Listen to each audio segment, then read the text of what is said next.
Nos 2 primeiros vídeos dessa série, reconstruímos a linha do tempo do acidente radiológico de Goiânia, a fim de proporcionar uma visão mais abrangente e contextualizada. Agora, iniciaremos uma nova etapa, abordando mais a parte técnica e com foco em questões de concurso. Fique conosco, você não vai se arrepender.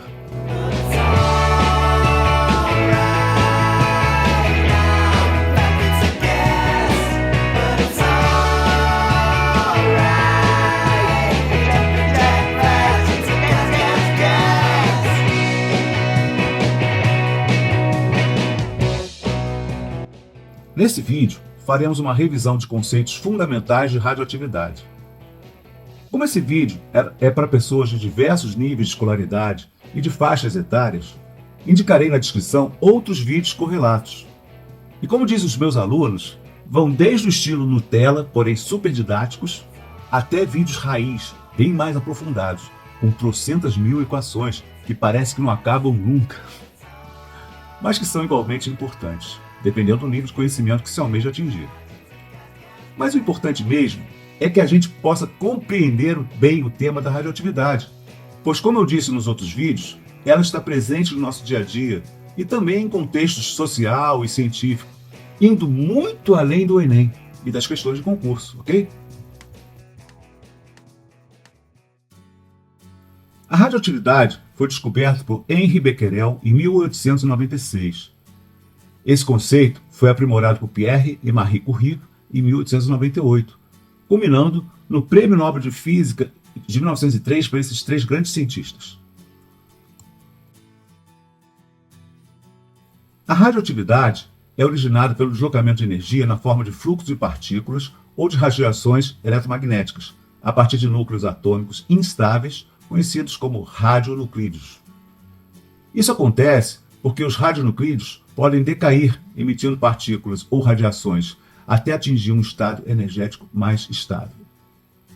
É bom frisar que a radiação, é um fenômeno intrinsecamente nuclear.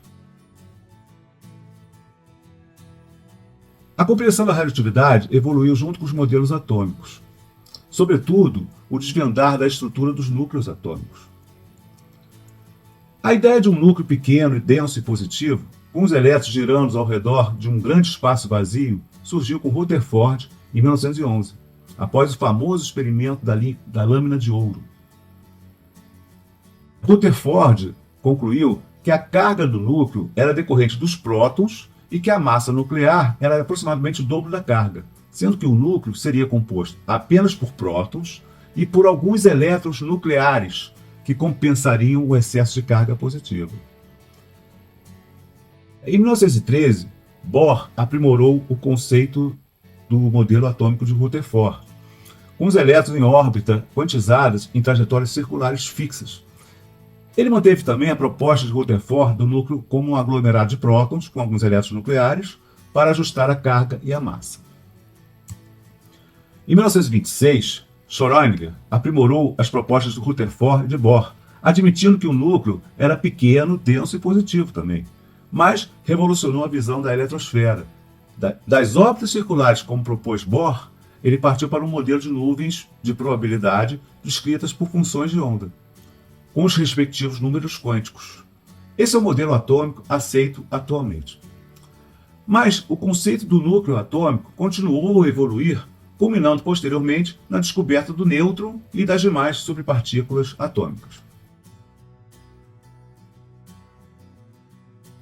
Em 1932, James Chadwick identificou a existência do nêutron, explicando por que a massa do núcleo era maior do que o número de prótons, e também que a estabilidade nuclear depende da presença de prótons e nêutrons agregados no núcleo pequeno, denso e positivo. A partir daí, os prótons e os nêutrons foram denominados nucleões, e cujo somatório representa o número de massas. A partir da década de 60, foram descobertos os quarks, que compõem os nucleões. Os quarks são partículas elementares, ou seja, não têm estrutura interna conhecida, são fundamentais até onde a física atual consegue investigar. Eles são considerados os blocos de construção que formam os hadrons, como os prótons e nêutrons. O conceito foi proposto em 1964 e as evidências experimentais surgiram no final dos anos 60, início de 70. Então, os quarks são partículas fundamentais que formam os nucleões, prótons e nêutrons.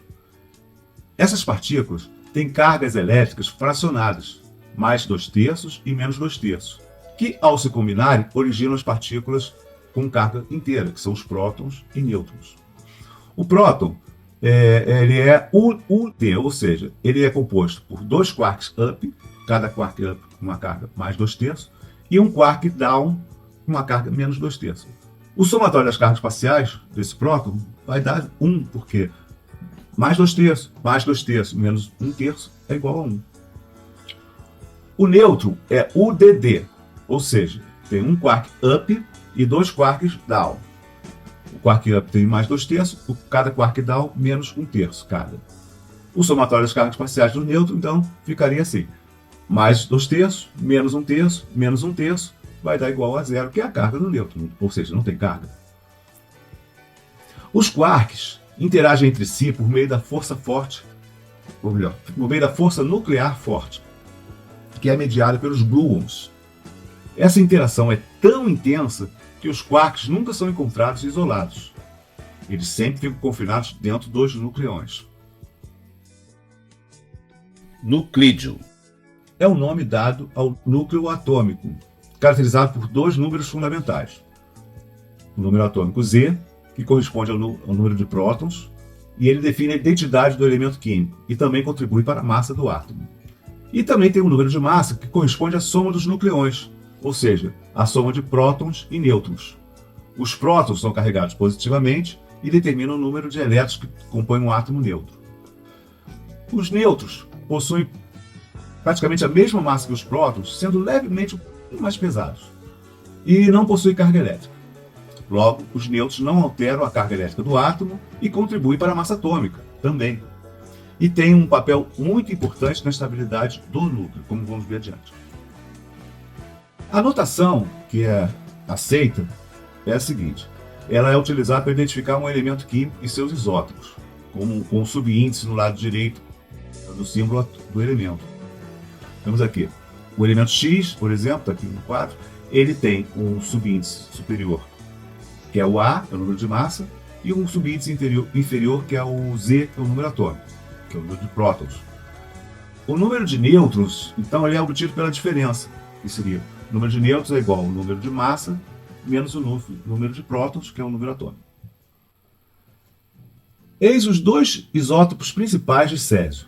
O césio 133, que tem um núcleo estável, é de ocorrência natural, ele está presente em cerca de 3 ppm na crosta terrestre, e o césio 137, que é produzido em usinas nucleares. Ele tem um núcleo instável e é altamente radioativo. Vocês podem reparar que o césio tem número de atômico 55, porque ele tem 55 prótons, e número de massa 133, porque tem alguns números de nêutrons. Vamos ver como é que a gente vê o número de nêutrons?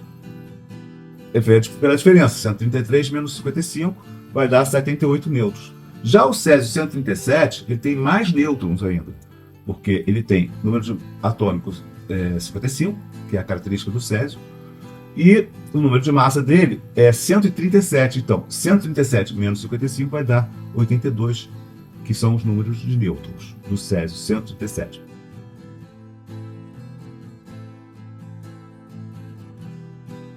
Os nucleões, que são os prótons e os nêutrons, permanecem coesos dentro do núcleo atômico graças à força nuclear forte, que é mediada pelos gluons, que a gente já viu anteriormente. Essa força é extremamente intensa e consegue superar a repulsão elétrica entre os prótons.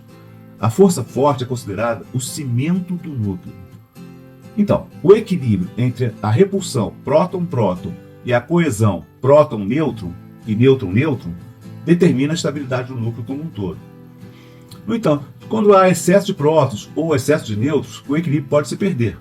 E aí a repulsão coulombiana entre os prótons e o peso do átomo em si torna mais significativa do que a própria força forte que mantém os nucleões juntos, coesos dentro do núcleo.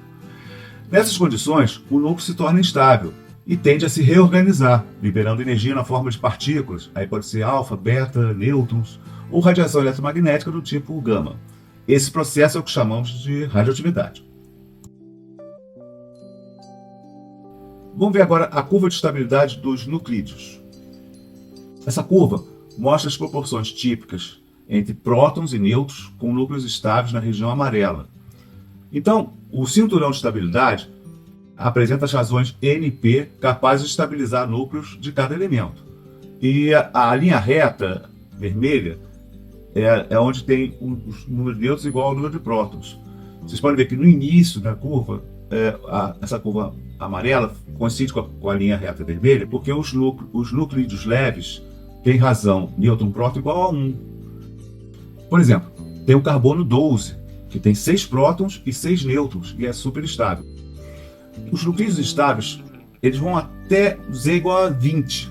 A partir desse ponto, o número de prótons e nêutrons não é mais o mesmo, porque aí passa a não ser estável a partir do atômico rígido. Então, para nuclídeos com Z maior do que 20, são necessários mais nêutrons do que prótons para contrabalancear a repulsão dos prótons. Como é que a gente vê isso? Vê no gráfico que está subindo a linha amarela.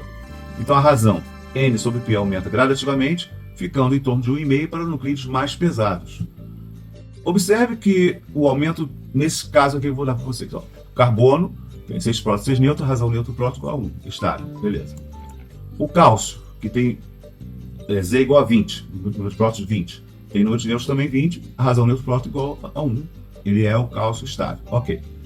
Então, como falei para vocês, até 20, número de prótons igual ao número de nêutrons. A partir daí, já começa a precisar de mais nêutrons para estabilizar. Então, o zircônio, que é 40, ele precisa de 51 nêutrons para estabilizar. Então, a razão nêutron e próton passa a ser 1,3. Então, já vai subindo.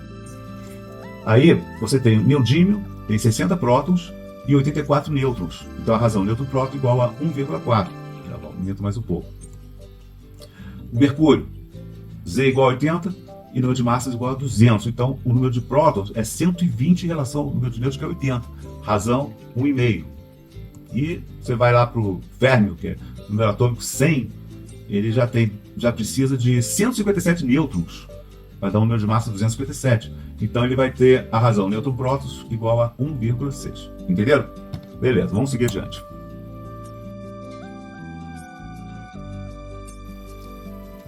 Vamos ver então as partículas e radiações que saem do núcleo atômico. Então, o núcleo atômico ele emite partícula alfa, que é um núcleo de hélio, na verdade são 2 prótons e 2 nêutrons, como vimos anteriormente, e tem carga dupla positiva, por causa dos 2 prótons. Temos também as partículas beta menos, que são elétrons que saem projetados do núcleo, e tem as partículas beta mais, que são os pósitons, que é a antipartícula do elétron, que também pode ser projetadas do núcleo. O outro tipo são partículas nêutrons mesmo, que são também projetadas, e, por fim, os raios gama, que são radiações eletromagnéticas. Vamos ver o poder de penetração e de ionização dessas partículas. Vamos começar com a partícula alfa. A partícula alfa, como ela é relativamente pesada ou massiva, ela tem 2 prótons e 2 nêutrons, ela tem penetração muito baixa, então ela não consegue, penetração digo, do nosso organismo. Porém, a ionização, o poder de ionização dela é muito alto, ao contrário, ou seja, ela consegue ionizar muito bem. Então, se ela conseguisse penetrar, faria um estrago no nosso organismo. Basicamente, ela queima muito, porque ela barra na pele. É óbvio, se for ingerir um material radioativo com partícula alfa, as partículas alfa internamente no nosso organismo fazem um tremendo estrago por causa do alto poder de ionização. Vão destruir células, enfim. Vai ser muito grave, né, a contaminação por ingestão. Mas vamos ver o outro tipo, partícula beta menos. A partícula beta menos são elétrons. Eles têm elétrons com alta energia cinética. O nível de penetração dele é médio, um pouco maior que a partícula alfa, porém a ionização dele é um pouco menor que a partícula alfa. Então, ele pode penetrar aí alguns milímetros dentro do corpo humano. Isso significa que eles podem atingir a pele e tecidos muito próximos, provocando queimaduras e alterações celulares. Sua capacidade de ionização, no entanto, é menor do que as partículas alfas e maior que a gama que a gente vai ver posteriormente. E tem os nêutrons, que são projetados também do núcleo, com alta energia cinética, e tem penetração muito alta, porque já que não tem carga, eles conseguem penetrar no nosso corpo. Porém, a capacidade de ionização é indireta e baixa, é menor do que a alfa, enfim, mas igualmente grave. Todas elas têm sua gravidade quando entram em contato com o nosso organismo. E, por fim, vou falar sobre a gama, que a gama não é considerada bem uma partícula, sim uma onda eletromagnética de alta energia. Então, eles são fótons, assim como a luz visível, o UV, são fótons, pertencem ao espectro eletromagnético e têm comprimentos de onda muito curtos, na ordem de 10 a menos 12 metros ou picômetros. Vejam no quadro a seguir, de radiações eletromagnéticas. Mas vamos ver então um exemplo que tem no vestibular da Unesp, diz o seguinte: a natureza das radiações emitidas pela desintegração espontânea do urânio 234 pode ser estudada por meio do arranjo experimental mostrado na figura abaixo. A abertura do bloco de chumbo dirige o feixe de radiação para passar entre duas placas eletricamente carregadas, verificando-se a separação de 3 novos feixes, que atingem um detetor nos pontos 1, 2 e 3, representando por X um novo elemento formado. A equação balanceada da reação nuclear responsável pela radiação detectada no ponto 1 aí tem as opções. Vamos analisar um pouquinho a figura. Então nós temos o ponto 1, ponto 2 e ponto 3, e as placas posicionadas ali. Então a radiação que afetou o ponto 1, ela desviou para o lado negativo. Logo, se ela foi atraída para o polo negativo, a radiação deve ser positiva. Concordo? Já o ponto 2, ela partiu reto, então não deve ter carga nenhuma. A ideia é essa. E 3 foi para o polo positivo, então ela deve ter natureza negativa. Porém, tem uma diferença entre o ponto 1 e o ponto 3. É o grau de desvio. O grau de desvio da 3 foi maior. Então, gente, isso foi o experimento clássico do Rutherford com a folha de ouro. Então, as partículas alfas são positivas, núcleo de hélio, então vão se dirigir para o polo negativo. E as partículas betas para o polo positivo, porém, como a partícula beta é menorzinha, ela vai se desviar mais. E as partículas não carregadas, tipo nêutrons e a radiação eletromagnética, vão bater no centro, né, que ela não tem carga. Dentre as opções apresentadas, a que tem partícula alfa é a correta, porque é o ponto número 1. Então nós temos as opções B e E, que tem as partículas alfa. Sendo que a B está correta, por quê? Porque a partícula alfa, ao sair, né, saem 2 prótons do núcleo, então o número atômico vai diminuir de 2 unidades, vai passar de 92 para 90. E o número de massa vai diminuir de 234 para 230, ou seja, 4 unidades, porque vão sair 2 prótons e 2 nêutrons. Essa parte aí, a gente vai ver daqui a pouco no jeito de sódio. Mas já adiantando, a questão correta é o item B. Seguindo adiante, vamos falar sobre as blindagens. Como é que a gente se protege das radiações? Então nós temos as partículas alfas, que têm baixo poder de penetração e alto poder de ionização. Então, no caso, como ela tem baixo poder de penetração, basta uma folha de papel para proteger a gente e ela fica retida no papel. No caso, as partículas beta, elas já atravessam o papel e vão só ser barradas por uma folha de alumínio. Se não tiver nem papel nem alumínio, elas vão seguir, né, e vão ser barradas por uma parede de chumbo. No caso, raio gama.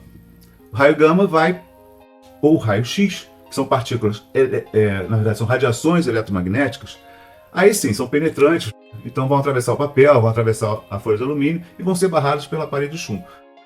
Bom, seguindo adiante, tem a questão do Enem de 2021, que fala também sobre radiações ionizantes. Então, as radiações ionizantes são caracterizadas por terem energia suficiente de arrancar elétrons de um átomo.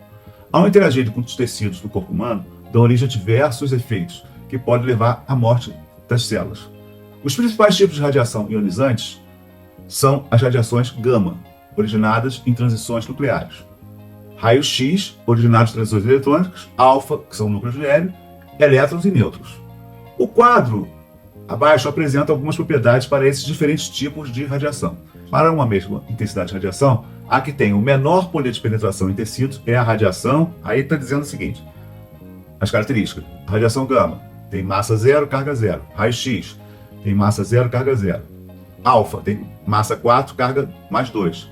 Elétrons tem massa que a gente considera meio, é uma massa muito pequena em relação à massa dos prótons e nêutrons, e tem carga menos 1. E os nêutrons têm uma massa 1 e carga zero. Qual é então a radiação que tem o menor poder de penetração? Isso a gente já viu anteriormente. É a alfa, porque ela é mais massiva, então ela não consegue atravessar bem os tecidos do nosso corpo humano. Outra questão que apareceu no Enem, em 2017, também fala o seguinte: o avanço científico e tecnológico da física nuclear permitiu conhecer com maiores detalhes o decaimento radioativo dos núcleos atômicos instáveis, desenvolvendo-se algumas aplicações para a radiação de grande penetração no corpo humano, utilizada no tratamento do câncer. A aplicação citada no texto refere-se a qual tipo de radiação? Bom, a gente já viu isso, mas está bem óbvio que é a radiação gama. Inclusive, é mais penetrante, inclusive, que a raio-X, que ambas são eletromagnéticas, mas a gama tem mais energia e consegue penetrar mais. Vamos para o próximo. O próximo aconteceu no Enem de 2023, que é também simples, vocês vão ver. Assinar a alternativa que apresenta a radiação mais penetrante: partícula beta, partícula alfa, raio gama de uma fonte de cobalto 60, raio-X. Então, no caso, evidentemente, mais penetrante é raio gama, que vem da fonte de cobalto 60. Agora, vamos dar uma olhadinha nas leis de SOD, de transmutação nuclear, que são importantes também, aparecem em muitas questões de vestibular e de concursos também. Vamos ver. A primeira lei é a seguinte: quando um radionuclídeo emite partícula alfa, o seu número de massa diminui 4 unidades e seu número atômico diminui 2 unidades. Aí está a representação de um elemento X, quando ele passa para um elemento Y, há uma transformação, liberando a partícula alfa.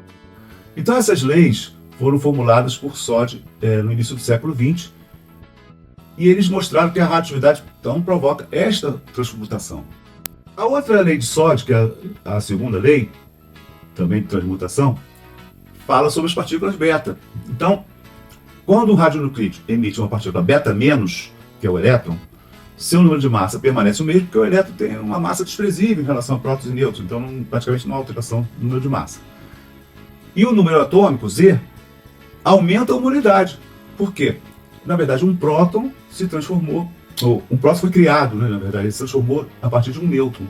Essa transformação aconteceu dentro do núcleo, ou seja, transformou nêutron em próton, gerou partícula beta que sai do núcleo. Então, na verdade, a carga, o número de partículas positivas vai aumentar, porque vai nascer um novo próton dentro do núcleo. O outro caso é o contrário. Quando o radionuclídeo emite partícula beta mais, ou seja, um pósito, o seu número de massa permanece o mesmo também, porque não tem massa, quantidade suficiente para alterar o número de massa. E o seu número atômico ele vai diminuir, porque na verdade o pósito ele vai carregar uma carga positiva para fora do núcleo. E então, nesse caso, é o contrário. Um próton vai se transformar num nêutron, e por isso que vai ter uma diminuição aí de número de prótons.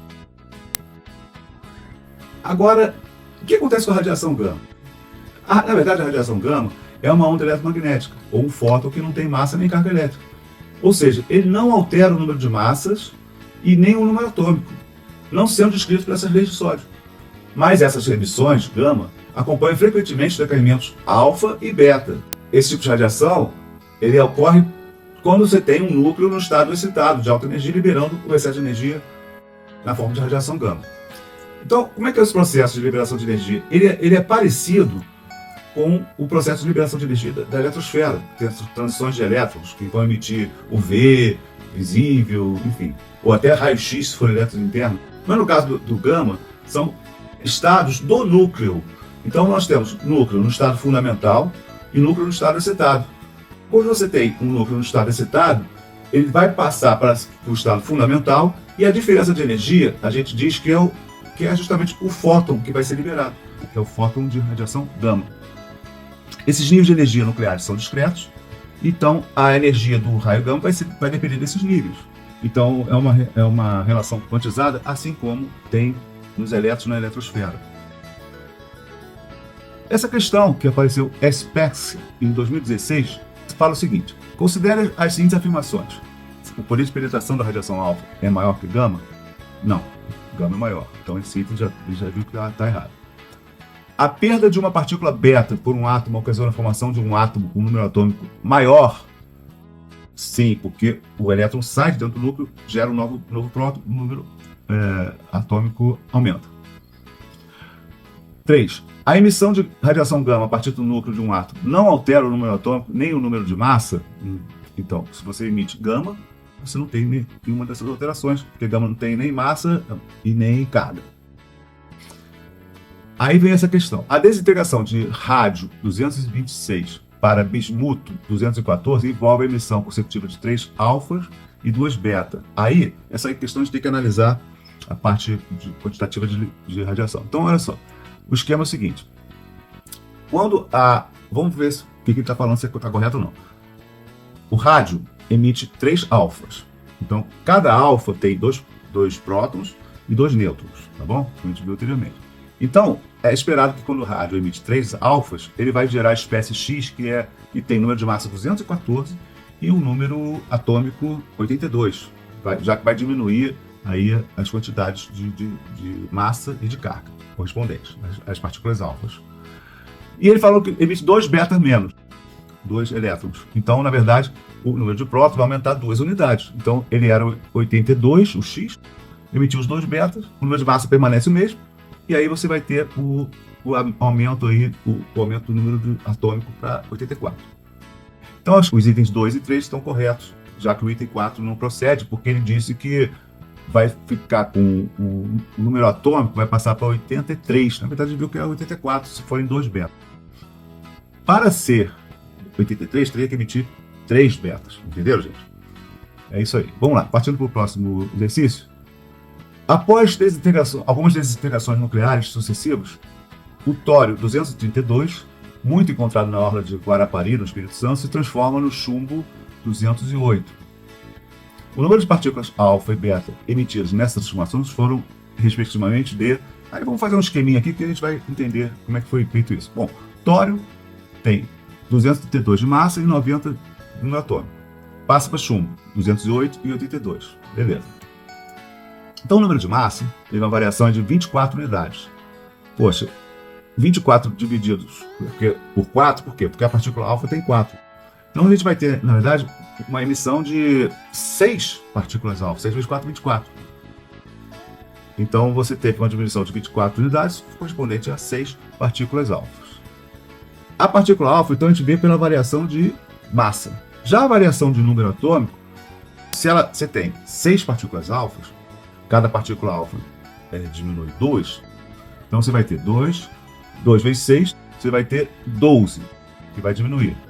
Mas o número atômico, ele, na verdade, diminuiu 8 unidades. Por quê?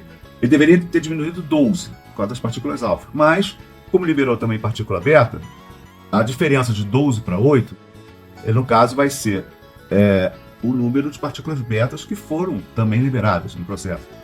Conclusão. Foram liberados 6 alfas e 4 betas. Isso aí corresponde ao item A.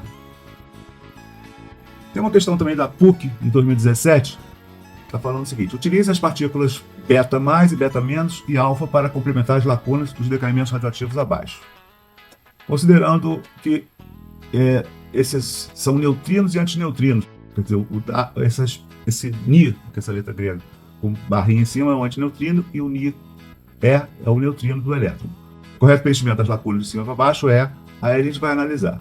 Primeiro caso, o número atômico passou de 43 para 44. Então, se cresceu uma unidade, o número atômico de massa mantido, é uma partícula beta menos. Tá vendo? No segundo, olha, houve diminuição de 4 unidades de massa e 2 unidades de número atômico. Então, na verdade, uma partícula alfa. O terceiro manteve o número de massas e diminuiu o número atômico. Então, foi uma partícula beta mais. Entenderam? Então, é fácil, é só descobrir o item correspondente. Tem beta menos, alfa e beta mais. Bom, gente, então encerramos a revisão dos fundamentos de radioatividade. Nos próximos vídeos dessa série, vamos aprofundar um pouco mais sobre os conceitos de radioatividade, falar sobre as grandezas radiológicas, balanço de massa de fontes radioativas, equipamentos de radioterapia, vamos falar das curvas de meia-vida, sobretudo a do CS 137, e também cálculos logarítmicos envolvendo questões de concurso, tá bom? Bom, um grande abraço para todos, inscreva-se no canal, curta, compartilhe, comente, é isso aí, gente, valeu! Continue acompanhando essa série que é altamente energética e interessante, tá? Tchau, um grande abraço!